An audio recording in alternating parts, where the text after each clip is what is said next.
তো hello guys, welcome to my new blog. আজকে আমরা চললাম সাদাডাঙ্গা ছেলেদের খেলা দেখতে দাদুর সাথে। তারপরে আমাদের খেলা আছে, তারপরে আমরা যাবো দুটোর সময়, মানে আমি যাচ্ছি আবার ফিরে আসবো, আবার তারপরে সবাইকে নিয়ে বোধহয় আবার গ্রাউন্ডে যাব। তো এখন আমরা বহুলাতে আছি, এবার যাচ্ছি আস্তে আস্তে হরিপুর ছাদাডাঙ্গা। ছেলেগুলো সবাই ড্রেস আপ করে নেমে গিয়েছিল সবাইকে পেয়ার করার জন্য, দাদু কাছে ডেকে নিল, তো বল ধরে বোধহয় আমাদের কি পেয়ার করবে। और अभी तो रुको, क्लाइमैक्स अभी बाकी। দুটো টিম লাইন আপ করার জন্য দাঁড়িয়ে গিয়েছে, এবার খেলা স্টার্ট হবে। কিছুক্ষণ পর খেলা শুরু হয়ে গেল। 10 মিনিট খেলা, 1 ডে চলছে।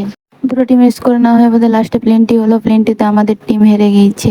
रोज आते हैं इस उम्मीद पे आज जीतेंगे कल जीतेंगे परसों जीतेंगे। তারপরে আমরা চলে এসেছিলাম বাড়ি, তারপরে সবাইকে নিয়ে চললাম গ্রাউন্ড। ওই আমরা আগে আগে আর বাকি সবাই পিছে পিছে। আরে कितने तेजस्वी लोग हैं हमारे पास, कितने शानदार विचार रखते हैं जी। আমরা সবাই ড্রেস আপ করে গ্রাউন্ডে পেয়ার করতে লাগলাম দাদুর সাথে। তারপরে এবারে গ্রাউন্ডে নামবো আমরা। ছাত্ররা গ্রাউন্ডে আমাদের দক্ষিণ খণ্ডের সাথে প্রদর্শনীয় ম্যাচ ছিল, তো 1-0 বলে আমরা আজকে জিতে গেছি। সরষাডাঙ্গা কাজরার টিম হলো রানার্স আর উকড়ার টিম উইন হলো।